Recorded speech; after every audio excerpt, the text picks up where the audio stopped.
Welcome back again to another episode of the Live Your Dreams podcast. I'm your host, Joe Gawalis, alongside my fantastic co-host, Chris Victor. Chris, I am so excited. Yes. We are here South by Southwest Day 2, 2024, and we are with a phenomenal individual. This individual is the head of marketing for Brompton Bicycles. She is incredible. They are a UK brand, and they're trying to bring this brand to the United States in a great way, trying to make biking cool again. In 2024, it's going to be the year of bikes. Please welcome Dawn Fichot to the Live Your Dreams podcast. Thank you. Hi, thank you. Such a warm welcome. I'm so happy to be here. Thank you. We are happy to have you, really. I love bicycles. I love what you guys are trying to do. I can't wait to hear more about your company.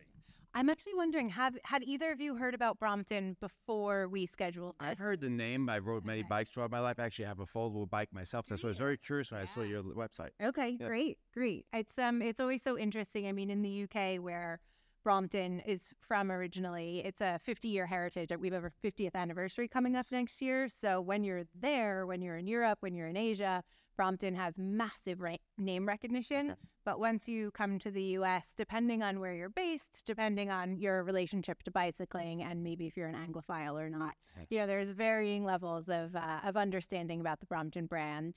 So I'm always curious to know where we're starting when I'm talking to new people. No, that's great. And again, Chris, the folding bike, especially us being from the East Coast, New York City, a lot of biking going on there. Are you guys trying to break in mostly in a city level? How's your plan of kind of attack towards the United States? Yeah, absolutely. So our bikes were designed for cities. So our founder was many years ago, he's a young engineer living in London, and he used his ingenuity to design this bicycle so that he could keep it in his flat. He lived in like a 4 or 5 story walk up, and he was a young kid, and he was spending so much money trying to get around the city. He wanted to explore more. So he basically hand built bikes from his flat for years, and then it became much more of a traditional manufacturing company. So when we look at the U.S., we say, what is our core DNA, our heritage? And it is cities. So the bikes themselves, they fold up really small. Being from New York, New Jersey, you'll get this reference. They're about the size of like a pizza box.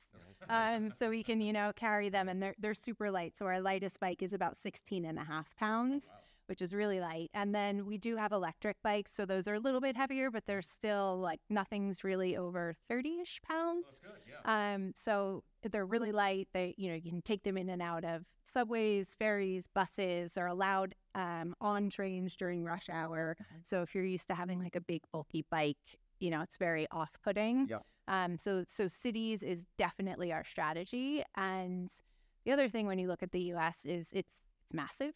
So when you take city by city and you're thinking, from a European perspective, from a UK perspective, each city is almost like its own country in terms of size, in terms of different cultures and different approach to infrastructure and cycling and politics and all the things that affect a city.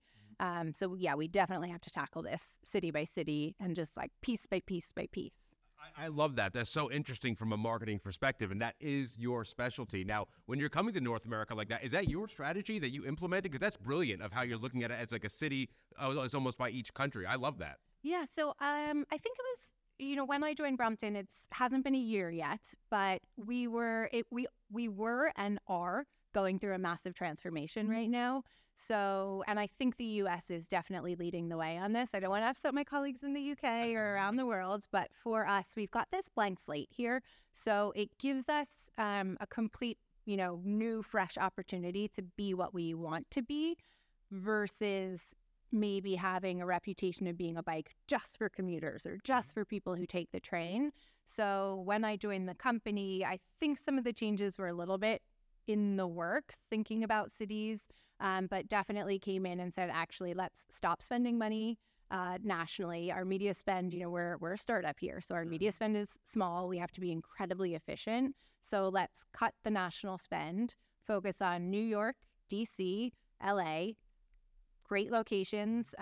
They're cities that are not just, our bikes are not inexpensive. Sure, yeah. The value is there. So they're handmade in London. So you're getting a quality product, but they're not cheap. Sure. So you have to have a certain level of affluence or commitment to want to buy this bike.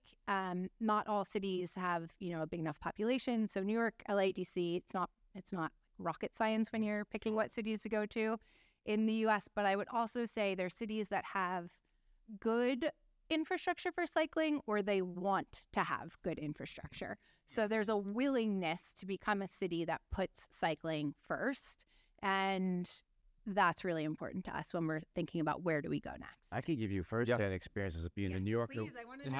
I have 3 bikes. I had 3 bikes, and now the fourth one is the folding. And maybe a 5th one? I have a mountain bike with 2 shocks, a heavy one, thick wheels. I have a mountain bike with medium-sized tires, hard frame. I have another bike which is a racing bike with thin tires and the clip-on shoes. The 4th bike I bought was 2 of them, actually. 2 fold-up bikes. I wish I got the Brompton, but I will now. And for me and my girlfriend at the time, I put them in fold-up, put them back in my truck. So anywhere we go, we can use them, and it's easy. So much easier. Tell me, where'd you store your bikes? Where? Yeah, 3 of my bikes are in the garage, right? So I didn't want to go in there, so I bought these 2 fold-up bikes, and I keep them in the back of my truck, and I could go. It's actually, my truck breaks down, I also have a means of escape. It's so interesting you say that. I have so many thoughts going through my mind, but that last point about having the bike in the truck with you. So we produced our millionth bike last year. So the bike went on a world tour, and it gave us an excuse to engage with our community. We sold, we've made 1 million bikes as of last year. So it's like 1,100,000, something like that now. But we have over 500,000 people in our community worldwide. So over half of the Brompton owners are officially a part of the Brompton community. So we used that millionth bike. We took it on a world tour. Everyone got to ride the bike. We did these massive group rides, like 200-300 people. People would be trading bikes. It was so much fun. But I met this woman when we were in LA, and she was talking about how she loved her bike. And I was like, oh, tell me more. She's like, I just bought it. It took me like 2 years to decide to buy this. What finally put you over? And she just got this look on her face, and I could tell she was a little bit like, do I talk about this? Do I not talk about it? She was talking about how she was watching the Maui wildfires, and she saw this just line of traffic, and people could not get out, and it was bumper to bumper. And she lives in the hills in LA. Wildfires are very real there. She's like, in a normal day, traffic is horrendous. So if there was something, how would I escape? And she's like, I'm not a crazy prepper. Like, I'm like, try and be rational in my approach to this type of topic. But she bought the Brompton so that she could have it in the trunk of her car with her in case anything happened. And she said that as soon as she did it, she felt like her anxiety, like her climate anxiety, just like she had a plan. She knew what she was doing. And she just had that sense of control, and she felt so much better. And now she loves her bike, and she uses it in so many other ways. But that was her impetus for buying it. Was like, let me have this sort of sustainable hack in my car with me. Are you kidding me? No, that's beautiful, especially in those situations. People don't realize how actually valuable that is. If you can get out of a situation like that, not only enjoyable, but also your mental state. The losing of anxiety, that's fantastic what Brompton's doing. Yeah, absolutely. And, mental health and wellness, we're actually finding across the board, not just related to climate and sustainability, but that's the number one motivating factor for people purchasing bicycles in general, not just Brompton. Is really around the health and wellness, and mental health is one of the big components. So when you're thinking about the loneliness epidemic, how do you get out and about? How do you meet people? Like when you're isolated in a car, I mean, we're New Yorkers, we take public transportation, we're like always in each other's spaces, but when you're isolated in a car, you don't necessarily have that like organic connection with the city, where when you're on a bicycle, you experience it and your neighbors in a very different way. No, 100%. And I'm seeing community. When you said people are gathering, I'm seeing like Brompton trading going on here. Somebody brings their bike, trades with somebody else. You can build a whole community around this. We do, and we don't, in the U.S., we don't yet have a platform for refurbishing our bikes and reselling them, but it happens within the community itself. And the bikes we have people who have had their bike for 30 years, or it's been passed down for that long. So the fact that they are all handmade in London, very high quality manufacturing, it just means that they stay out of landfills, and they do become this treasured item that you pass down. Oh yeah, no, it's a real investment. That's important. Like you said, the value's there. The price point meets the value, which is important. Now, as a marketing expert, you get involved with Brompton, right? What brought you into this whole marketing world? What made Dawn, a young Dawn, say, I'd like to go down this path in life? Well, so I'm very new to Brompton, but and to be honest, I am not a cyclist before I joined this company. So now I cycle pretty regularly. When I told my friends and family I was working for a bicycle company, they're like, this is probably the funniest thing we've ever heard, because I'm like so not a biker. Okay. And I when I think about why, sorry, I'm kind of answering a slightly different question, but I can come back to yours.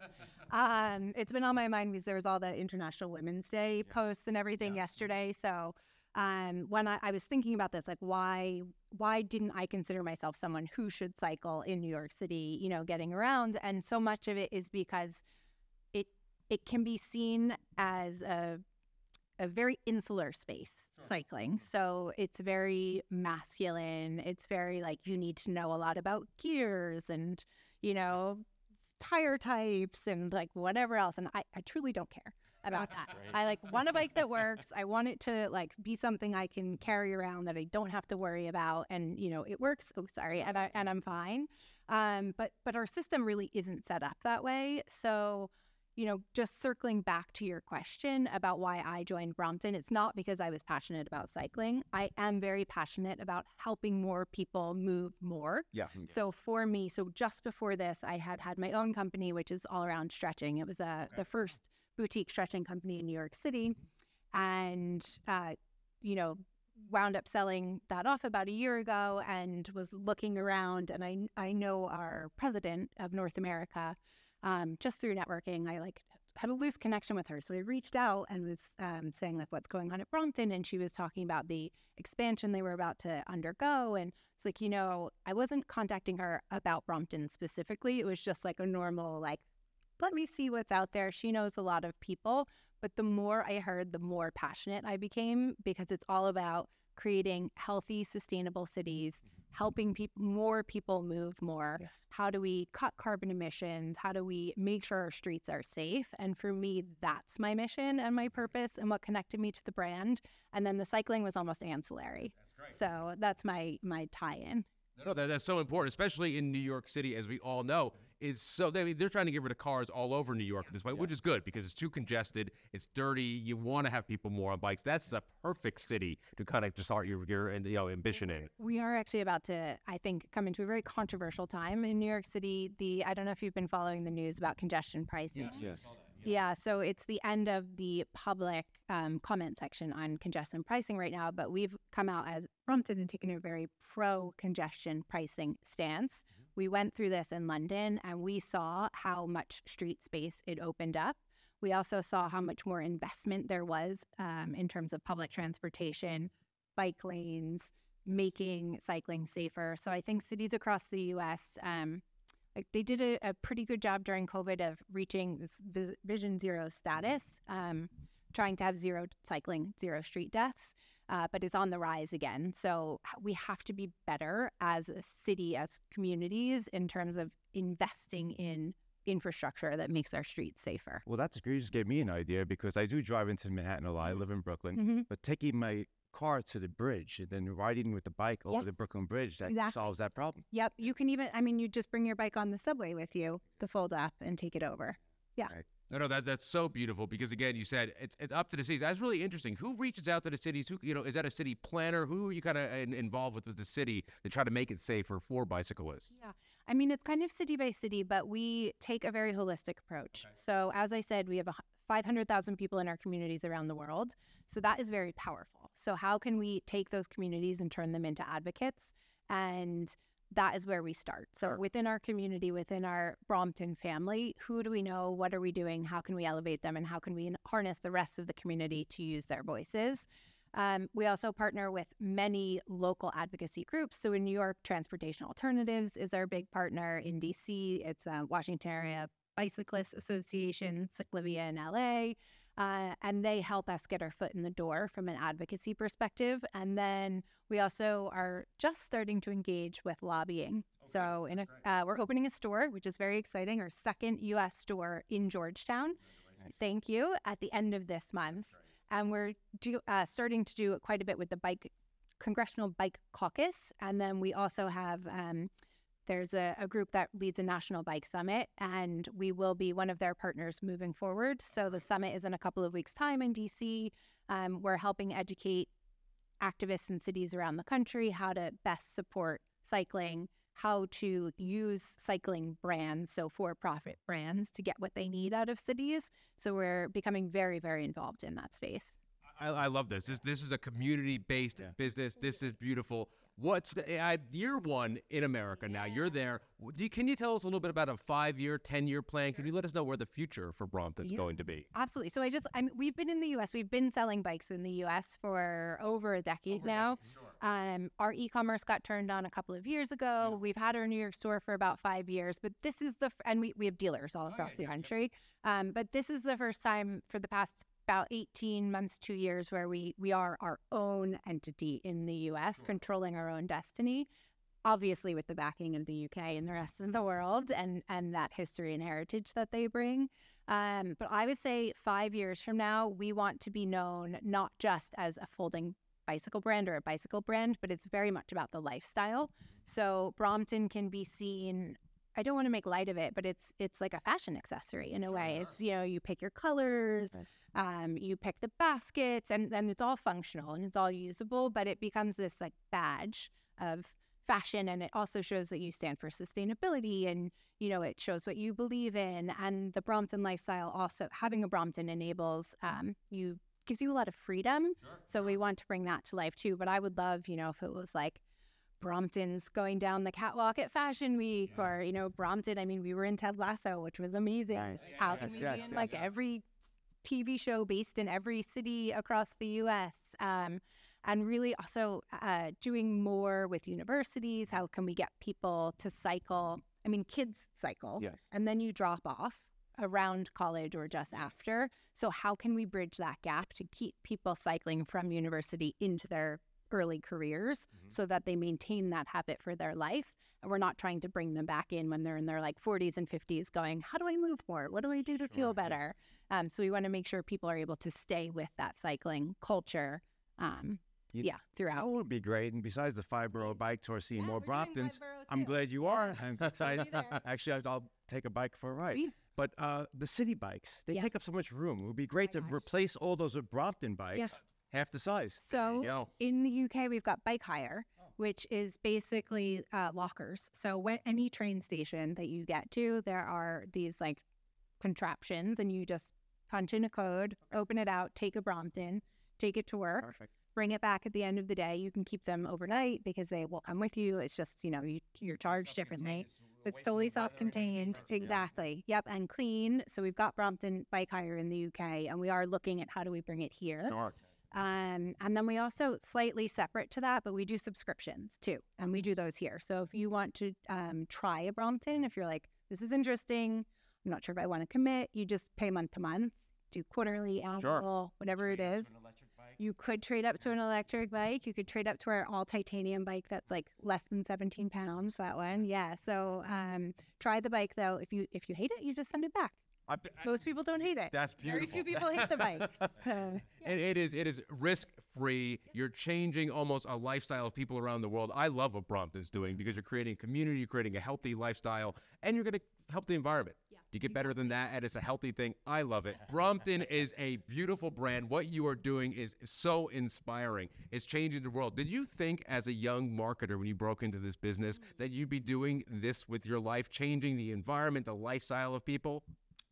Absolutely not. But I also, when I was listening to your podcast and hearing people talk, I am not the person who had a plan. I'm someone who just says yes to things, and I'm like, oh, this is so interesting. And I'm also someone who kind of just loves whatever's in front of me.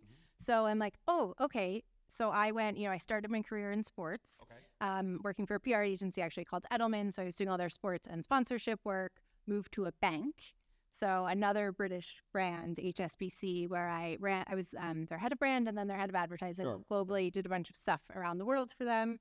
And then I went into wellness. I started my own company doing stretching, and now I'm here. So there's almost no through line within that. It's just, and I've loved every single one. So, I think for me, it's not that I set out to go, I'm going to change the world or I'm going to work in bikes or banks or any of the above. I just knew that I wanted to feel really invested in whatever I was doing. And yeah, just like say yes and follow whatever rambling random path presents itself. And yeah. That's what I love it. I love that one word. Yes. Yeah. Say yes, and then you figure the rest out. Totally. And I would say even within Brompton, we're kind of at that point now too. I was having this conversation with someone earlier where with Brompton, there's almost too many good choices in front of us from a marketing perspective. Like our product is amazing. We've got such an engaged community. Like everything is in our favor, which actually I'd rather be in this position, but it also makes it harder because when you're small, you have to focus. So you're like, okay, we pick one, but that one still looks really good. So maybe we do some of that. And it's like, no, we picked one, but that looks really good too. Whereas when you've got like all bad options, you just pick one and you forget about the rest. But when everything is a good option, it's actually so hard to make a choice. Sure. So yeah, that's elimination. Yeah. Oh, but you just commit and stick with it and be super clear on what your strategy is and why you're doing it. And that's kind of where we are now is that but I think just tying it back to, how I got here and what we're going through now, I definitely see some commonalities there. And it's like, nope, we just commit and make it work. Now, Dawn, before this week ends, can we get this man over here on a Brompton? Oh, that'd be possibly. great. Is there? I saw the ability of maybe a bike ride this week. Yes. Yeah, we can totally do that. I think we should set that up. I love that. I think the fans would love to see Chris on the bike going around Austin. I think that would be fantastic. Yes, be great. That would be awesome. We'll talk logistics after. Oh yeah, I need to get in shape. I mean, we got the electric bike. Yeah, but I want to get in shape. Yeah. It makes it, you don't have to use it. It's just there. You have the option. You have the option. Help. Exactly, and it kicks in at different. You choose like 0 help, 1, 2, 3. Oh, great. Yeah. So if you're like feeling really great, or if you're on the flat road, you never have to use it. But it's like just a nice comfort blanket. Like I use the electric bike. I'm just so much more likely to take it out because I'm like, if I don't want to get sweaty or like. There might be hills. I don't know this route. Even if I never use it, it's just really nice to know it's an option. The security. Yeah. No, that's nice. That's definitely nice. Now, Dawn, you gave some great advice when you said say yes to things. So many successful people use the word yes to find opportunity. Any other little tidbits of advice you can give young entrepreneurs, marketers that want to get into business? You own your own business. You built the brand. You sold it. So you are somebody that does say yes to things. Any advice for people wanting to break into the business world as you did? I would say people want to help you. They just need to know how. So make sure that you are asking for help. Make it easy for people to say yes. So when you're contacting people on LinkedIn or you're at this South by Southwest type thing, like have your 2 sentences ready about what you need and what you need from that person. Follow up. And yeah, I think people are like, oh, people are so busy. Like you get nervous to ask for stuff. Worst thing that happens is people ignore you. And like you're not in any worse situation than you were before. But generally, I have found everyone wants to be helpful. You just have to be super specific and make it easy for them. That was so well said because people are paralyzed by fear most of the time. And you're right. If it doesn't go through, you're in the same place you were anyway. That is amazing advice. Really. And if they ignore you, they're never going to remember that they did it either. Like they're not thinking about it like that. So just ask, and then maybe ignore, give up on that person, but like they're not going to be mad at you for asking. No, that is so well put. Now you talked about South by Southwest. What are the rest of your plans? Are you staying here for the whole week? Do you have a good time planned? What's going on with Brompton at South by Southwest? I'm here till Monday. I was actually on a panel this morning, which we will make available at some point online around sustainability and brand building. So how can you balance profit and mission, which was really fun. It was at the UK House. I have a couple of other panels, interviews, and I'm really just excited to walk around. I was here like 15 years ago, so it feels very different this time. So I'm really excited to just see all the activations, see what people are doing. And one that I'm really looking forward to is the Female Quotient hosts a lounge, and they do it at a lot of these types of events. And I'm really excited to check that one out. They've got a great roster of speakers, and yeah. Dawn, you are so accomplished. I'm so humbled to be sitting next to you. I love that you're on these panels. Really, what you're doing is fantastic. I hope you have a fantastic South by Southwest. You would deserve it so much. I'd like to know a little bit more about your health and wellness. No, please. All right, let's do it. Do we have time, Gene, for that? Good. Thank you. Good. Okay. One thing I would like to know is more about the health and wellness business that you started. Yeah. So as I mentioned, I worked for HSBC Bank, and I was living in London. And about 10 years ago, I was diagnosed with Hodgkin's lymphoma. Oh. So I'm totally fine. But one thing I didn't know, and I don't think most doctors tell patients, or at least they weren't back then, is from the chemo and the radiation, I lost a lot of my mobility. So it's called lymphedema. There's like a bunch of other things, but basically your tendons, your ligaments, your muscles get really, really tight, and like your fingers like fold over, everything hurts. So I grew up playing sports. I grew up dancing. So for me, movement, mobility, it was just part of my life. Like it didn't even cross my mind about like not being able to move and what that felt like. So when I finished my treatments, I was working, crazy hours. I was in an international role, so I was on planes all the time, and I was just in so much pain. I'd wake up and my back would hurt, or like I couldn't sleep, like everything hurt all the time. And basically, I realized that if I just could stretch, I would feel so much better. But it would be so frustrating because I'm like, this hurts. I don't know if I'm doing it right. I don't know if if this is even working, if it's doing anything. So I was thinking about it, and I was like, if there was a place I could go, I'd probably give them all my money just to stretch me. So like if you have a personal trainer in the last 5 minutes, they stretch you, that type of thing, but for like 20, 30, 40 minutes. So I just kept thinking about it, and I decided to do it. So I left my job, moved back to New York. I found my co-founders, chiropractor, and we created this company together. And essentially it was one-on-one stretching. We did it within like New York time frame. So it was like 20 minutes. If you could leave your lunch break, go get a stretch, feel in 20 minutes, and then be back at work before anyone noticed you were missing. Like that was our, if we can get something really great done in 20 minutes, we will be successful. So we offered longer stretches, but that was the bulk of the business. And then we partnered with other gyms and corporate entities. So we would be where people already were. So it's like, let's not drag people to us, but how can we be where they already are? And so that was really successful. And then COVID hit, and, so it was the whole thing, like, especially when you're in someone's face, like, stretching them. So we did come out of COVID. We were doing really well. But for me personally, I was like, I think I've run my course with this. Sure. So decided it was time to move on. So wound the business down. Different parts went different places. Yeah. So it was good. I would say, it wasn't maybe like the massive success that I wanted it to be, but it's also, I learned a ton. Just being an entrepreneur, you guys know what that's like. Sure. And so I learned a ton.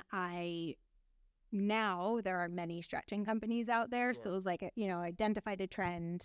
I wasn't the one to necessarily bring it to life, but it's out there in the world now.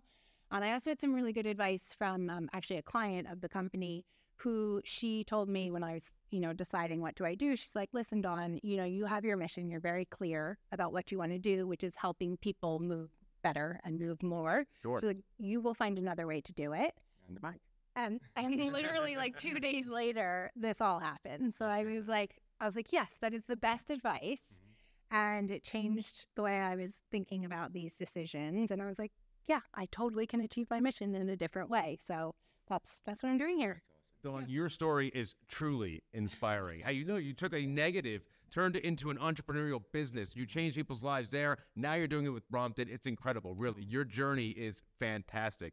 Thank you. You are an inspiring individual. I know our fans are going to get so much out of you. Is there anywhere people can look you up on social media if you're interested in people to learn more about you? A website, social media handles they can follow you at? Sure. I have to admit, I'm not the most active person on my own personal social media, but I am on LinkedIn. Okay. It's just Dawn, and my surname is Fichot. Okay. So find me on LinkedIn. It's my most active place. And then I am occasionally appearing on our Brompton USA channel on Instagram. We do some fun, unboxing or meet the team or that type of thing, community ride. So you can find me there too. And you can also learn a lot more about Brompton there. Excellent. So Brompton USA, everybody check it out. The head of North American marketing, Dawn Fichot. Thank you so much for coming on the Live Your Dreams podcast. You are inspiring. Thank you so much. Nice to meet you both.